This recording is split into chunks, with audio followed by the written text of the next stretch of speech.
Vem comigo que eu te conto. Tudo bem, gurizada? Quero fazer um pedido especial para vocês aí que estão assistindo o meu vídeo e ainda não estão inscritos no meu canal. Gurizada, tá faltando 54 inscritos para nós batermos a meta de 2.000. Então eu gostaria de pedir para você que está assistindo aí, que ainda não está inscrito, te inscreve aí, deixa o like, não custa nada, vem fazer parte do canal aí da família Sangue Azul. E siga nos acompanhando, mande aí teus comentários. Esse aqui é um canal que fala a língua do torcedor, né? E a gente tem a liberdade, dá a liberdade para vocês aí mandar as mensagens de vocês. A gente vai trocando uma ideia aí, é um papo de torcedor para torcedor, beleza? Então aí te inscreve no canal, deixa o like, ativa as notificações, manda teu comentário, hypa o vídeo para dar uma força. E nosso canal aí também tem apoio de Secaps Black Chá.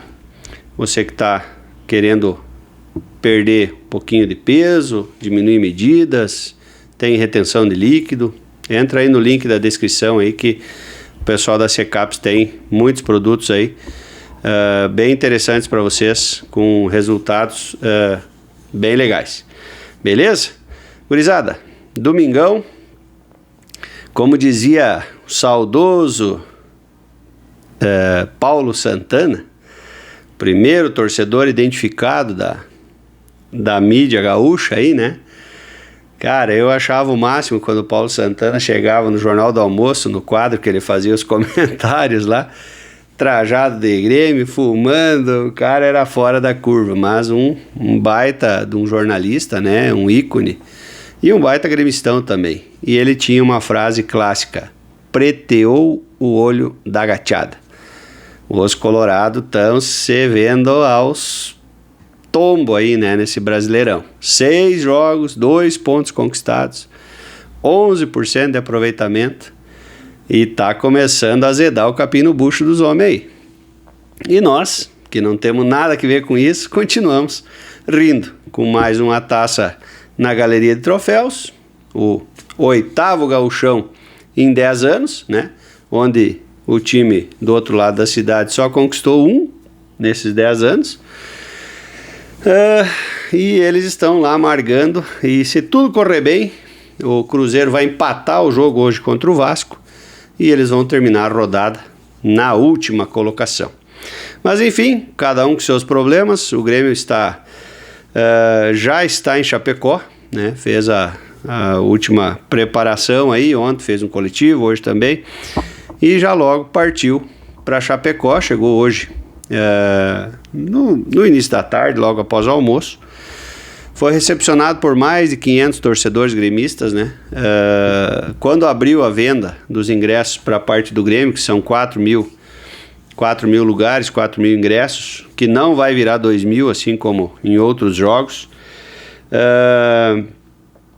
Logo encerraram-se as vendas, né? Que a gremistada lá de Chapecó, onde o oeste catarinense tem muito gremista, né? Já de imediato compraram todos os ingressos, né? Então a parte do Grêmio estará lotada, assim como a parte da Chapecoense. Estima-se em torno de 18.000 torcedores na Arena Condá na noite dessa segunda-feira, um jogo válido pela 6ª rodada, né? Primeiro confronto aí depois que a Chapecoense voltou para a primeira divisão. Então o Grêmio vai para fazer um enfrentamento bastante leal, né? E eu acho que muito focado, muito direcionado. O time é praticamente o mesmo time titular, com algumas exceções aí, até uma surpresa, né? Algumas exceções por conta de lesão e até acredito que o Marlon não foi nem relacionado, nem viajou para lá por conta daquela virose, porque jogou bastante descompensado aí contra o Bragantino. Ele mesmo disse que também sofreu com a virose, mas entendia que a presença dele era importante e jogou todo o jogo, né? Inclusive no vídeo de ontem eu trouxe essa possibilidade, né, de que ele poderia ser preservado nessa partida por conta do desgaste que ele teve na partida contra o Bragantino. Então, gurizada, saiu a lista dos relacionados, né? A gente já publicou mais cedo no Instagram. Os relacionados para a partida são 3 goleiros, o Grando, Thiago Beltrame e o Everton.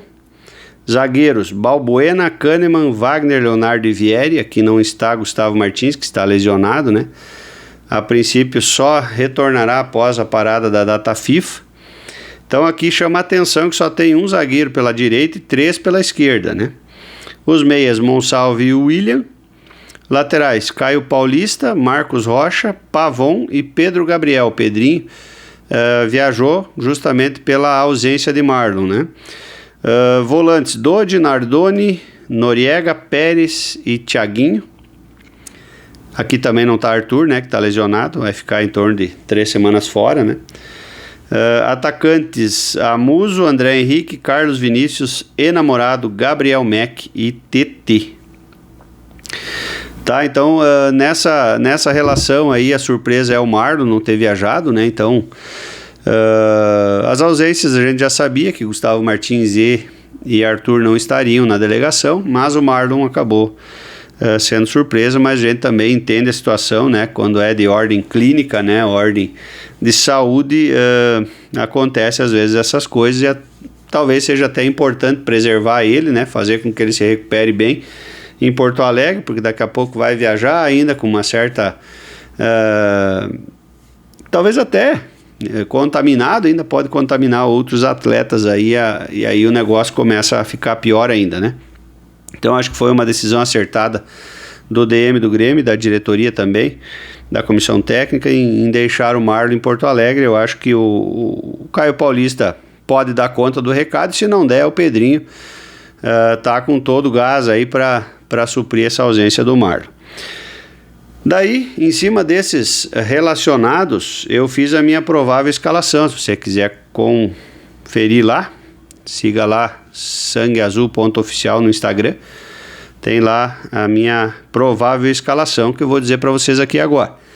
O Everton no gol, Pavon pela direita, ainda improvisado, Balbuena na direita da zaga e Vieri na esquerda da zaga, Caio Paulista na lateral esquerda. Noriega como primeiro volante, Nardoni como segundo volante e Monsalve de meia. Enamorado na ponta direita, Amuso na ponta esquerda e Carlos Vinícius no comando do ataque. Aqui, gurizada, pode acontecer, talvez, de novo, essa é a provável escalação, né? O que poderia pintar de diferente aqui seria Noriega vindo para a zaga e Balbuena ficando no banco, né? E talvez no lugar do Noriega como primeiro volante, como camisa 5 ali, vamos dizer, poderia aparecer o Léo Pérez. Sinceramente, eu acho pouco provável isso acontecer agora, até porque o Léo Pérez teve um trabalho bastante intenso aí de fortalecimento muscular, enfim, ele ainda estava, né, lá na Argentina, ele estava lesionado, né, estava se recuperando uma lesão, ele terminou de se recuperar aqui no Grêmio, teve um fortalecimento, enfim, está treinando muito bem, mas eu acho arriscado você estrear um jogador depois de tanto tempo parado num campo sintético, né? Tudo bem, ele é um guri jovem e tal, não tem problema de articulação, isso e aquilo, como os mais errado tem, né? Mas eu não sei, sinceramente não sei. Talvez possa até entrar no segundo tempo, de repente, porque está relacionado, né? Mas eu não faria essa opção. Apesar de, para esse jogo em específico, eu gostaria de ver um time mais leve, né? A gente sabe que o Balbuena já está mais pesado, o próprio William está mais pesado, né? Então, por questão da idade, eu digo, né? Então, daqui a pouco teria que ter um time mais leve. Gosto de Enamorado na ponta, gosto de Amuso, 2 jogadores rápidos, né? Enfim, mas eu tenho uma certa cisma com esse tal de gramado sintético, cara. Acho que a CBF deveria se posicionar urgentemente com relação a isso. Sinceramente, eu acho que deveria proibir, né? Porque vejam, um clube que nem o Grêmio investe tanto em gramado, daí vem lá Palmeiras, Atlético Paranaense, Atlético Mineiro, agora o Chapecoense com ginásio, cara. Não dá, isso é a mesma coisa que que tu querer um time de futsal daqui a pouco e jogar no sintético. É totalmente diferente, né? Então, sinceramente, vejam, nós estamos falando aí de 20% dos clubes já estarem com gramado sintético, né? Na primeira divisão. Ou tu bota todo mundo de sintético ou bota todo mundo de grama, porque não dá pra... Ah, tem o Botafogo ainda também, que também é sintético, né? Então são 5 de 20, né? São mais de 20%. Então tu pega gramado sintético, é totalmente outro jogo, né? O piso é mais duro, se vai jogar de dia é mais quente, acaba, né, desgastando. Nós já perdemos 2 jogadores, um se machucou, que foi o Noriega, graças a Deus não foi tão grave contra o Botafogo, que prendeu o pé na grama sintética, né? Ficou poucos jogos fora, mas teve uma entorse no tornozelo. E teve o caso gravíssimo aí do Vijaçante, que desde o ano passado, né, contra o Atlético Mineiro, e antes do jogo eu falei o cara não gosta de gramado sintético, isso é só para estourar jogador. Fui uma vez lá na Arena da Baixada, perdemos o lateral esquerdo, na época lá por conta do gramado sintético. Não é a mesma coisa que jogar em gramado de grama. Então eu sou totalmente contra isso daí, e acho que a CBF deveria tomar uma decisão com relação a isso. Cara, eu sei que teve investimento, construíram, fizeram e tal, cara, mas se botaram, podem tirar também. Eu acho que deveria ser gramado, todo de gramado natural, e desde que o futebol existe, é assim, não adianta começar. Ou então viram um clube de society, né, e saiam do Campeonato Brasileiro de Campo, enfim, vai lá, faz uma outra modalidade, e esses clubes passem a jogar somente essa modalidade, todos em gramado sintético. Essa é a minha opinião, tá? Não quero polemizar nada, mas sou totalmente contra essa questão de gramado sintético. Mas enfim, não tem o que fazer. Amanhã, 8 horas da noite, Grêmio enfrenta a Chapecoense lá em Chapecó, na Arena Condá, e eu acho que o Grêmio tem total condição de vir de lá com os 3 pontos. E isso acontecendo, a gente vai para 10 pontos, já começamos a se aproximar daquela zona ali do G6, alguma coisa nesse sentido aí, né? Beleza? Quero deixar aqui um forte abraço a todos. Não se esqueça, te inscreve no canal aí. Só falta 56. Dá essa moral para nós. Clica aí no botão de inscrever-se e vem com a gente. Valeu, forte abraço, até o próximo vídeo. Tchau, tchê!